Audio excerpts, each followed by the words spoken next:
baik-baik. Saya akan padatkan dan saya cukupkan dengan ini. Ayat 27. Quran surah 2 ayat 27. Ada 3 ciri utama makhluk, saya sebut makhluk karena iblis pun pernah terjebak dengan sifat ini. Nanti saya cerita belakangan kalau waktunya masih memungkinkan. Kita tarik ke dunia manusia dulu, ke kita saat ini.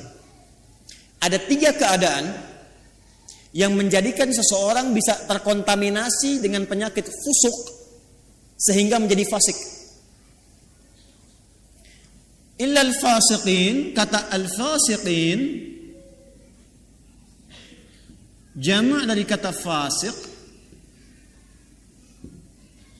kata kerjanya fasaqa. Sifat keadaannya disebut dengan fusuk. Penekanannya disebut dengan fiskun. Fokus. Secara bahasa, kata fusuk artinya isyan. Bahasa kita yang dikenal dengan maksiat. Penyimpangan dari kebaikan. Jadi setiap ada yang menyimpang dari kebaikan atau menolak dari perintah yang harus dijalankan, itu perbuatannya disebut dengan fasak. Makhluknya disebut dengan fasik, sifatnya keadaannya disebut dengan fusuk. Iblis yang punya sifat setan itu asalnya jin yang sangat taat. Sangat taat. Sampai ada riwayat menyebutkan saking taatnya kepada Allah, maka malaikat menyifatinya dengan Azazil. Makhluk yang terhormat karena rajinnya ibadah kepada Allah. Cuman karena satu kejadian dia bergeser dari ketaatan, tidak mau menaati perintah Allah, menghindar dari perintah. Diminta oleh Allah hormat kepada Adam, sujud hormat kepada Adam. Jadi bukan persoalan sujudnya, persoalannya ini perintahnya. Jadi ketika dia tidak menunaikan perintah, menolak perintah itu dan tidak mau menaati karena maksiat, maka disebut oleh Quran berubah dari taat menjadi fasik. Maka turunlah Quran surah ke-18. Surah Al-Kahf yang biasa kita baca di Jumat itu, selain Yasin. Ayat 50, paling kanan pertengahan. Wa idh qulna lil malaikati isjudu li Adama fasajadu illa iblis. Siapa itu? Kana minal jinni fafasaqa. Fafasaqa an amri rabbi. Asalnya kata Al-Quran, iblis itu dari jin yang sangat taat. Dari mana taunya taat? Karena lawannya fasak ini. Fasak itu lawannya taat. Apa ayuti wa taat. Tapi karena tidak taat pada perintah Allah, tahu dari mana tidak taatnya? Quran surah 7 Al-A'raf ayat 11 sampai 12. Qala ma mana'aka alla tasjuda idh amartuk. Hei kamu, kata Allah, kenapa kamu enggak taat ketika aku perintahkan untuk sujud? Apa yang mencegah kamu untuk hormat pada Adam ketika aku perintahkan? Kata Allah, hei iblis, bukan masalah sujudnya, ini perintahku, kenapa enggak mau taat? Maka iblis menjawab, ana khairum minhu, khalaqtani min narin wa khalaqtahu min tin. Aku lebih hebat dibandingkan dengan dia. Kau ciptakan aku dari api, dia dari tanah. Enggak level, yang tinggi hormat ke bawah. Membawa kesombongan kepada diri itu namanya istakbar. Istakbar, menampakkan kesombongan namanya takabur.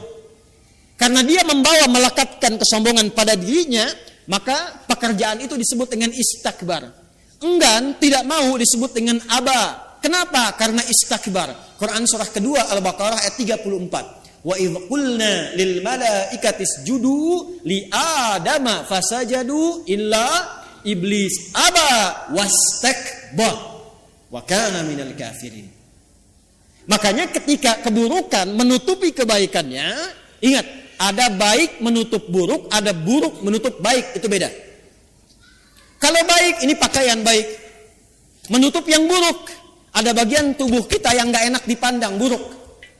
Makanya disebut aurat. Aurat itu enggak enak kalau terbuka, aurat itu terbuka. Ya, aurat itu terbuka. Sesuatu yang terbuka enggak enak dipandang. Beda dengan binatang kan? Binatang tuh nggak enak dilihat kalau dipakein, pakai pakaian. Manusia ada bagian tubuhnya yang nggak enak dipandang, kalau dipandang nggak enak, makanya harus ditutup. Bahasa singkatnya disebut aurat namanya. Nah, yang buruk ditutup dengan yang baik, maka yang baiknya disebut dengan libas namanya. Dari kata labisa disebut libas, walibasu taqwa dzalika khair. Sebaliknya, kalau yang buruk menutup yang baik, sudah ada yang baik, ditutup yang buruk, maka berubah kalimatnya menjadi balasa. Makhluk yang ketutupan itu disebut dengan iblis. Iblis kenapa disebut dengan iblis? Disebut dengan iblis untuk menggambarkan karena dia menutup semua sifat baiknya dengan kesombongan dan keburukan itu. Makanya sejak saat itu diharamkan oleh Allah kesombongan seakan-akan mengenakan jubah keagungan Allah Subhanahu wa taala. Jelas di sini? Balik sini. Nah, fasak itu perbuatannya. Fasik itu orangnya. Fasikin itu jamaknya. Secara singkat, fusuk ini sifatnya lawan dari taat, namanya maksiat. Jadi perbuatan-perbuatan maksiat yang dikerjakan oleh seseorang itu akan menutup keadaan dirinya, baik pandangan atau pendengaran bahkan lisannya, untuk bisa berinteraksi dengan Al-Quran dan menjadikannya sebagai pedoman. Contoh, singkat dan cepat saja. Ini mata nih. Kalau mata ini sering dipakai berbuat maksiat, maka maksiat itu lawannya taat. Jadi kalau maksiatnya naik, taatnya turun. Maka mata ini kalau dialihkan kepada Quran, nanti kalau sering dipakai maksiat untuk lihat Quran saja susah. Nggak bisa. Maka alih-alih mendapatkan pedoman dari Quran, untuk lihat pun kadang-kadang nggak mampu. Padahal mushafnya sudah dia kumpulkan. Ada jenisnya dengan tajwidnya berwarna. Ada yang jenisnya besar, yang kecil, yang perkata, yang macam-macam. Itu dia koleksi, dia simpan. Tapi anehnya begini, setiap melihat mushaf, itu nggak mampu hanya untuk mengambil atau melihatnya saja. Lewat lagi. Sampai berdebu. Baru ketika ada pengajian datang ke rumah, mama, mana mushaf kita yang ditempel itu di dinding? Ditempel di dinding. Apa tadi lihat?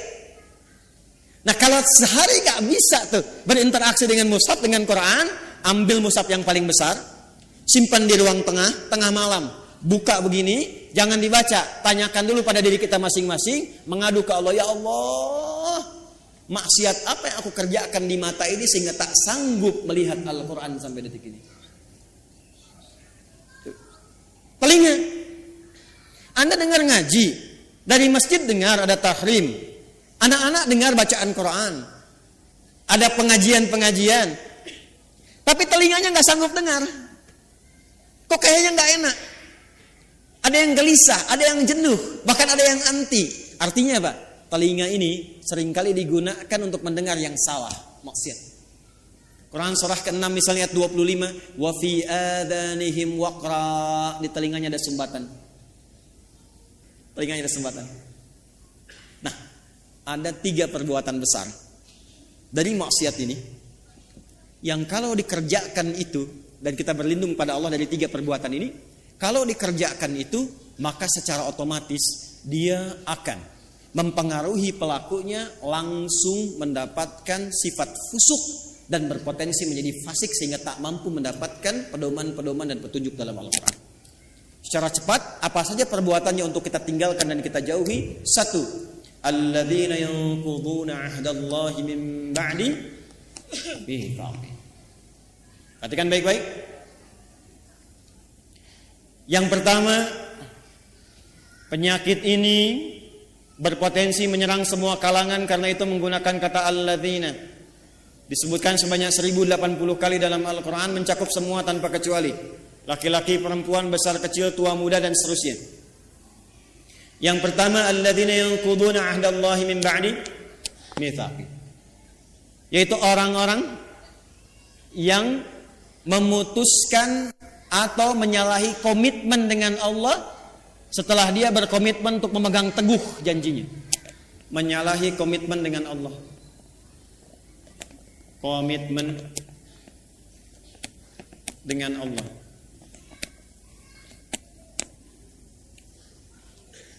Praktek langsung.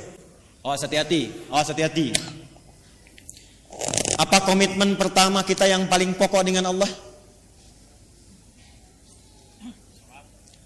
Komitmen pertama kita itu bahkan sebelum lahir namanya syahadat.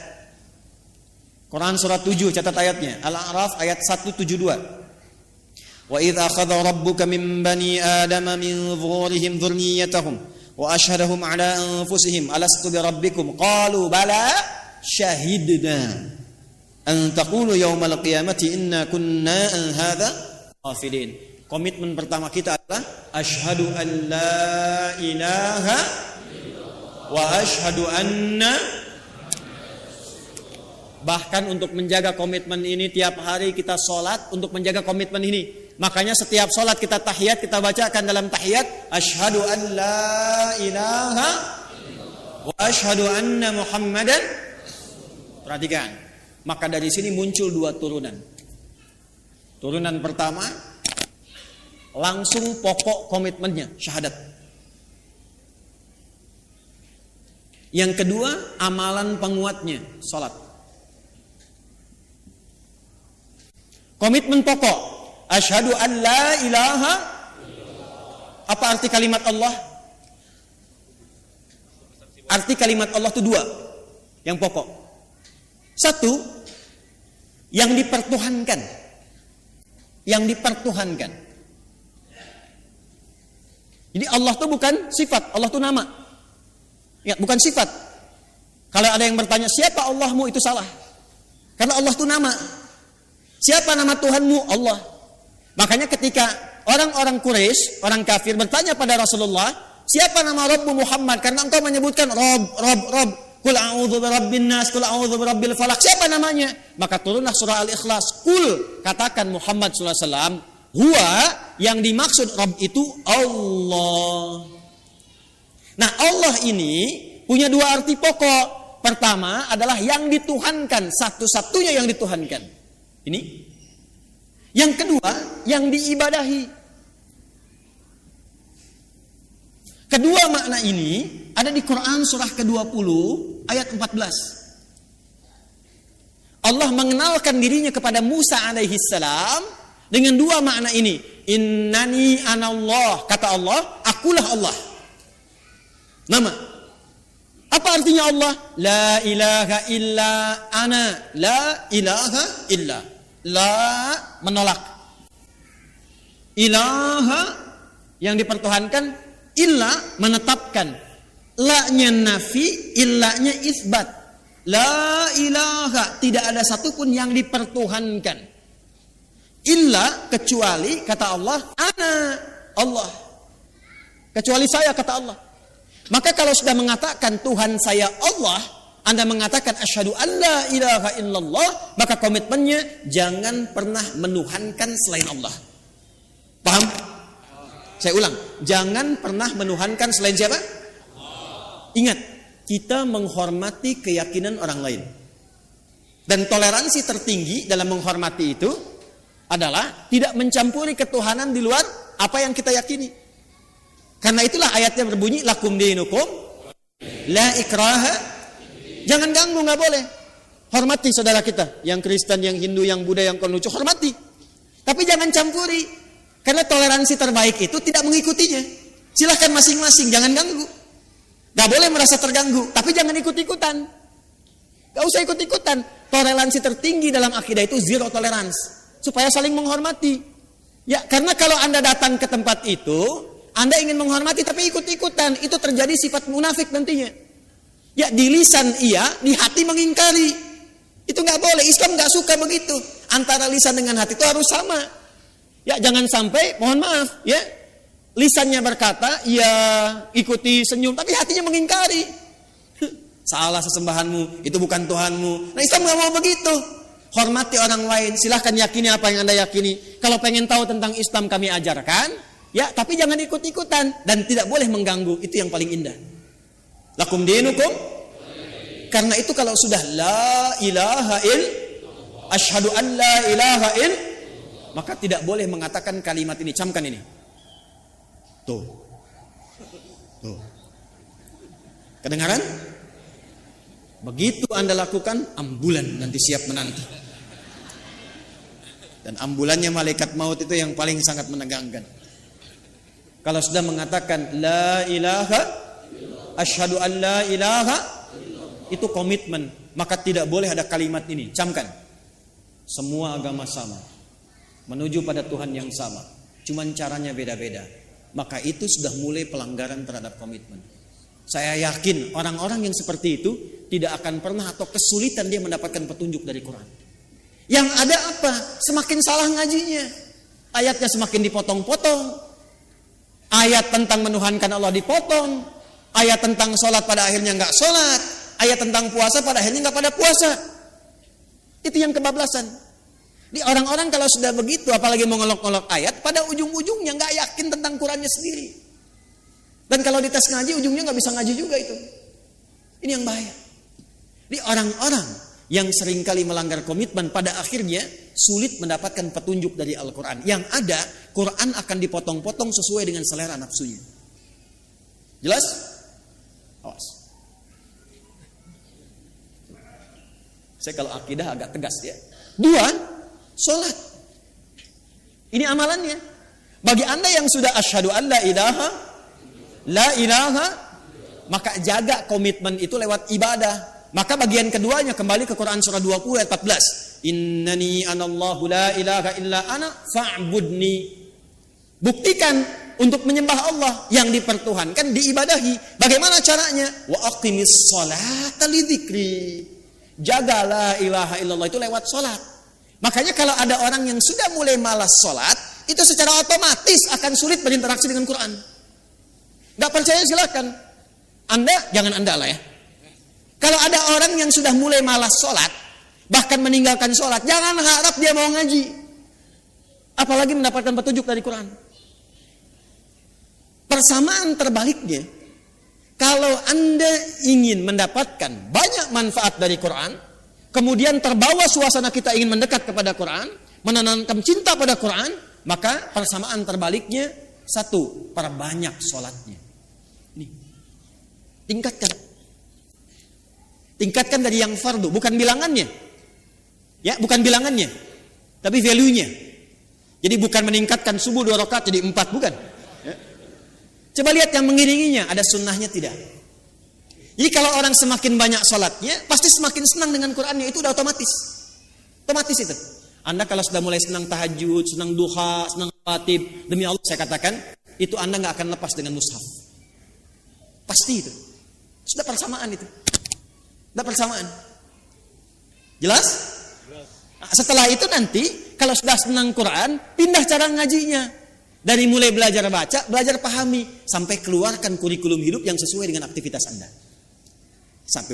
2. Wa yaqta'una ma amara Allah bihi ay yusall.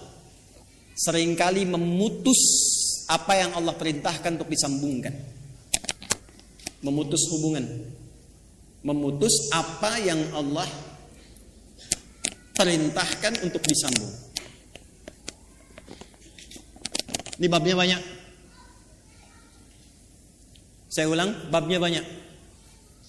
Saya ambil contoh yang paling gampang dengan akhlak. Awas, tes nih. Dengan orang tua.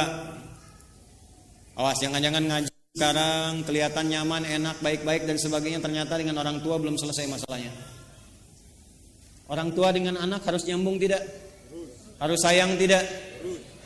Maka kalau ada anak berbuat tidak baik kepada kedua orang tua, walaupun dia akan dipaksa untuk mengaji, jangan harap mendapatkan manfaat yang cepat dari Quran yang dia kaji itu.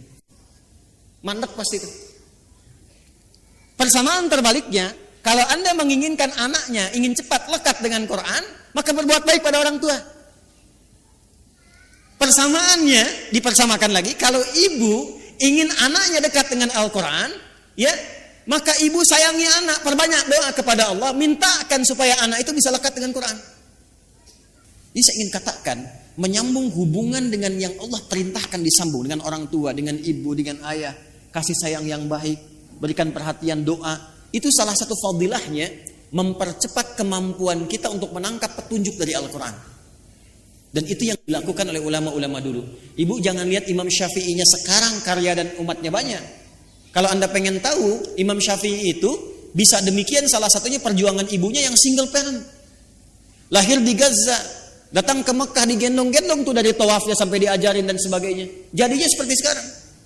Imam Ahmad bin Hanbal, ibunya single parent. Apa yang dilakukan? Musim dingin pun itu masih masak air, Bu, Pak. Diwudukan ibunya. Digendong di tempat, disimpan di majlis ulama, ngaji di situ sampai jadi bintang setelahnya. Murid Imam Asy-Syafi'i. Imam Al-Bukhari itu yang berjuang ibunya single parent.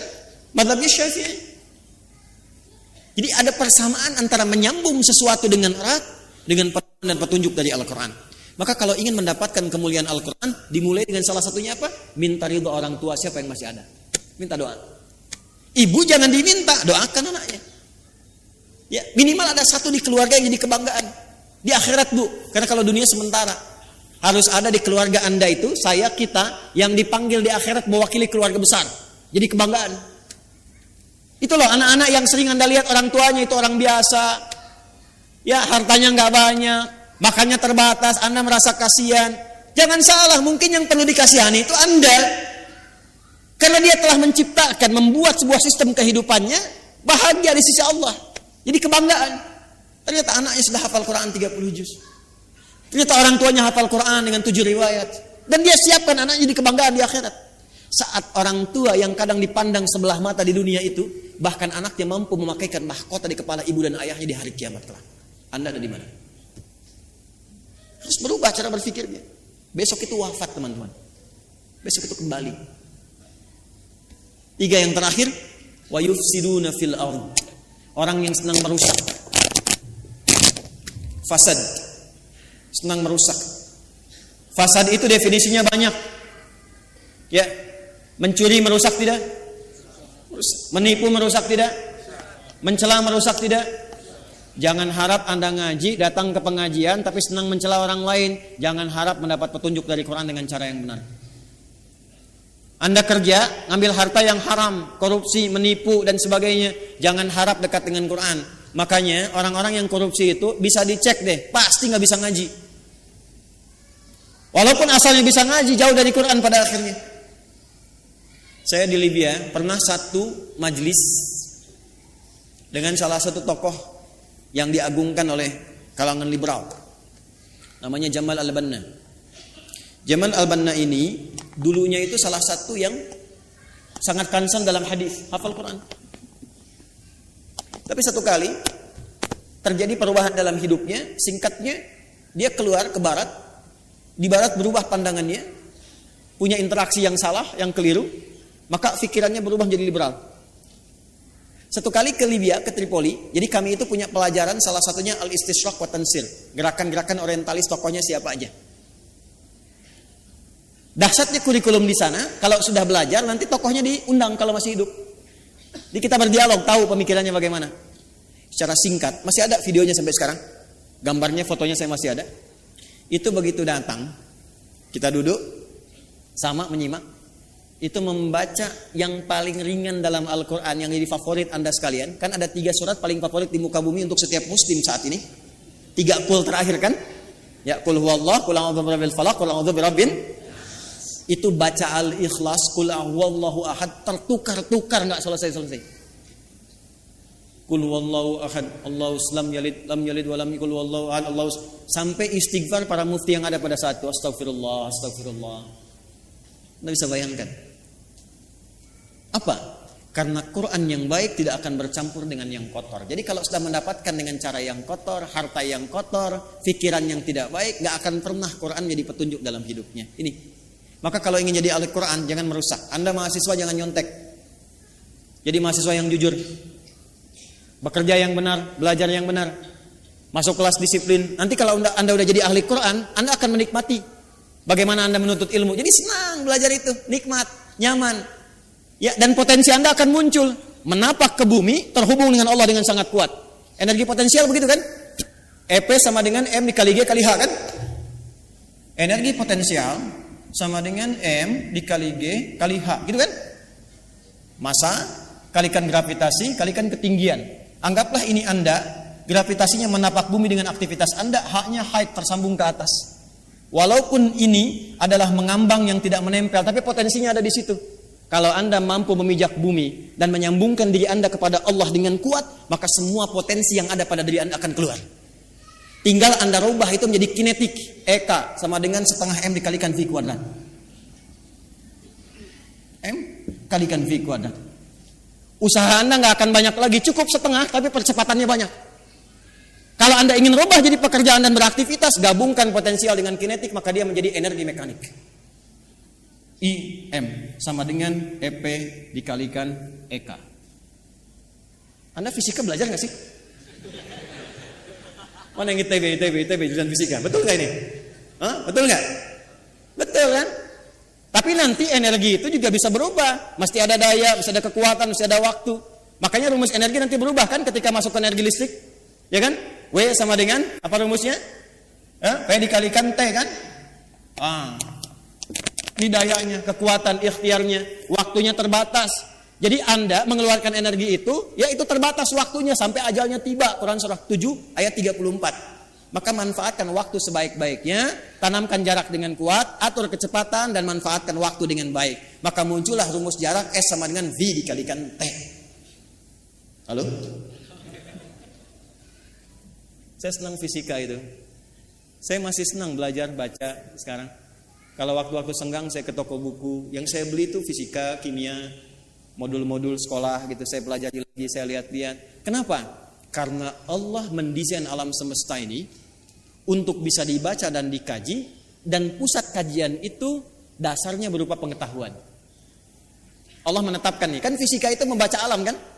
Bagaimana matahari berputar, berotasi, bumi demikian, interaksi awan dan sebagainya sampai di bumi, di laut dan seterusnya. Maka Allah berfirman, "Inna fi khalqis samawati wal waqtilafil laili wan nahar la ayatil ulul albab." Itu melihat, meriset, menghitung, maka memunculkan ilmu. Nah, ilmu ini itu untuk melihat, meriset tadi untuk membuktikan kebenaran Allah. Benar nggak seperti yang Allah firmankan? Makanya orang yang pintar itu tujuan kepintarannya untuk mengenal Allah. Di semakin Anda pintar fisika, pintar kimia, pintar matematika, pintar biologi, semakin Anda mengenal Allah. Jadi kalau Anda jadi pakar di bidangnya tapi nggak kenal Allah, Anda masih bodoh. Catat tuh. Ngapain pintar-pintar nggak kenal Tuhan? Ya, kalau cuma untuk dunia, maaf, jangankan yang beriman, yang belum beriman pun bisa melakukan itu. Tapi ayat ini disusun untuk mendekatkan diri kita dengan Sang Pencipta, sehingga ketika pulang Anda punya kebanggaan insyaallah. Jelas di sini?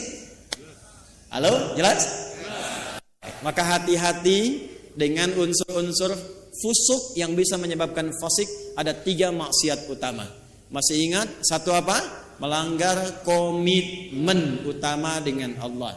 Apa komitmen yang paling pokok? Asyhadu an la ilaha illallah. Baik, wa asyhadu anna. Bagaimana cara menjaganya dalam bab apa? Salat. Semakin tingkatkan salat, semakin cepat kita mendapatkan cahaya Al-Qur'an. Apalagi kalau rajin jamaah, tidak pernah imam membaca dalam salat kecuali ayatnya seperti yang kita butuhkan. Yakin itu. Karena imam tuh kadang begini, udah menyiapkan ayat, tapi ketika sudah takbir, kadang bisa berubah ayatnya. Saya barusan pengen baca Al-Isra ayat 78 sampai 81. Tapi ketika mulai takbir Al-Fatihah, yang muncul apa? Az-Zariyat. Ayat 1 sampai ayat ke-29. Itu yang tadi kita bacakan. Saya yakin kalau Anda ngaji pulang ke rumah, lihat lagi. Di antara Anda pasti ada yang mengatakan, ini yang saya cari selama ini. Silahkan cek. Karena desainnya begitu. Kedua, jangan pernah memutuskan apapun yang Allah perintahkan untuk diapakan? Disambungkan. Contohnya, hubungan antara anak dengan siapa?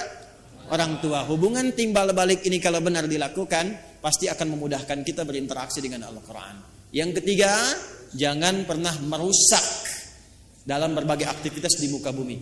Kalau Anda pelajar, jadi pelajar yang baik. Jadi pengajar, dosen, pengajar yang baik. Jangan merusak murid. Hati-hati. Kalau Anda bekerja yang benar, jangan merusak sistem. Ya, dengan mencuri, dengan menyogok, dengan macam-macam, jauhi. Kalau semua yang dikerjakan benar dan baik, insya Allah semua pedoman Quran mudah untuk kita dapatkan, mudah untuk kita amalkan. Jelas?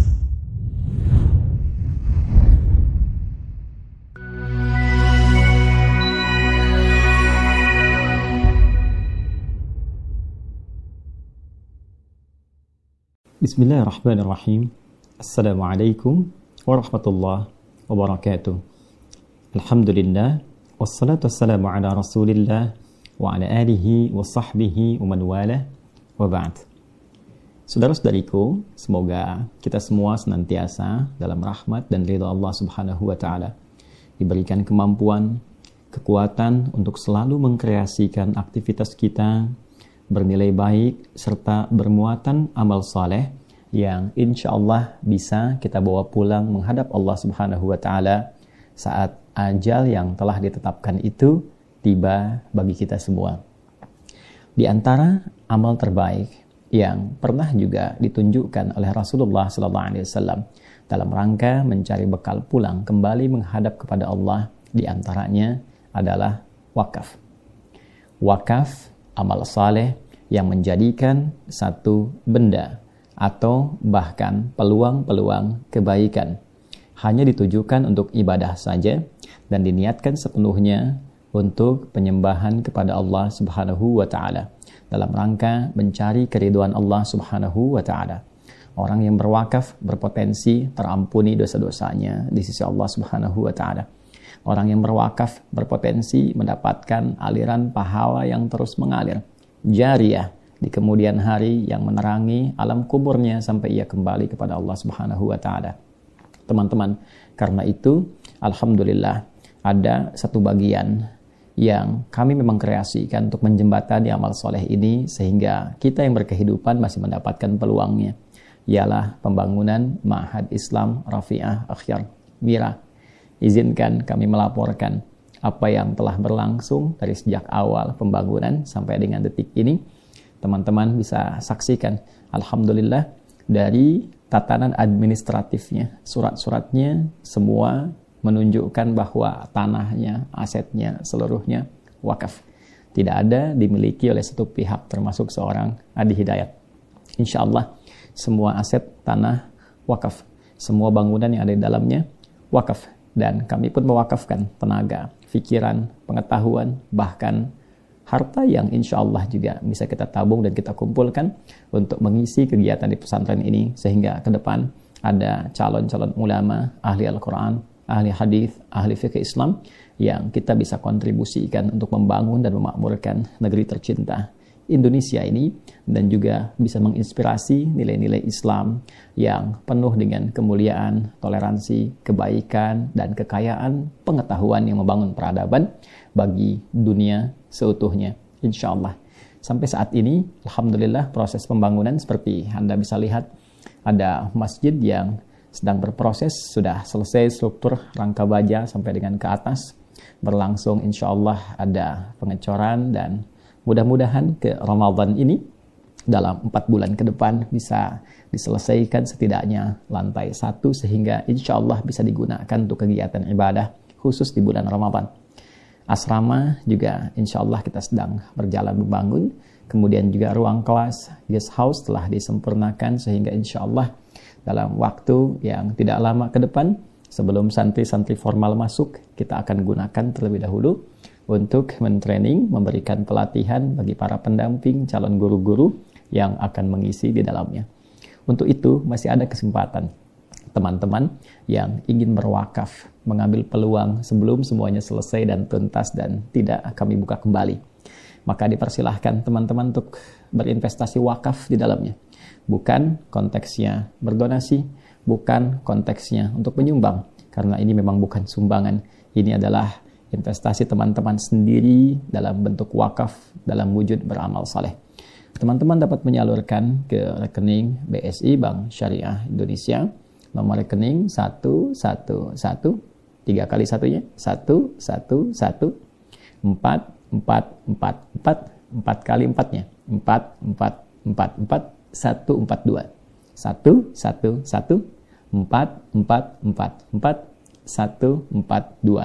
atas nama Yayasan Ma'had Islam Rafi'ah Akhyar.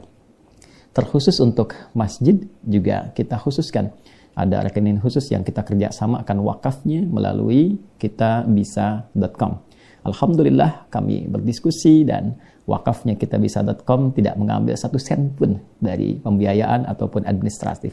Semuanya dikhususkan sepenuhnya 100%. Jadi tidak akan pernah ada potongan, semua yang ditampung lewat rekening itu akan disalurkan seutuhnya untuk pembangunan masjid saja. Jadi kalau ada yang ingin berwakaf khusus untuk masjid, boleh menggunakan rekening yang ditampung di kitabisa.com tanpa potongan sedikit pun. Dan insya Allah jika teman-teman misal ada 100.000 orang yang hanya mengeluarkan 20.000 saja untuk berwakaf, insya Allah dalam 4 bulan masjid itu bisa selesai dan Ramadan bisa kita gunakan dengan baik. Teman-teman, terima kasih. Semoga diterima oleh Allah Subhanahu wa taala apa yang telah kita ikhtiarkan. Kami hanya berusaha untuk mengajar, menempati untuk mengajar, tidak memiliki, dan menyiapkan kembali murid-murid yang kita kirim keluar, kita biayai dengan izin Allah sehingga mampu meneruskan aset yang kita harapkan punya nilai di hadapan Allah Subhanahu wa taala. Jika kelak saya berpulang, sudah ada insya Allah murid yang meneruskan sehingga wujud amalan kita dengan izin Allah tetap berlangsung sampai kita kembali berpulang, sampai kehidupan berakhir. Terima kasih. Semoga Allah ridai. Assalamualaikum warahmatullahi wabarakatuh.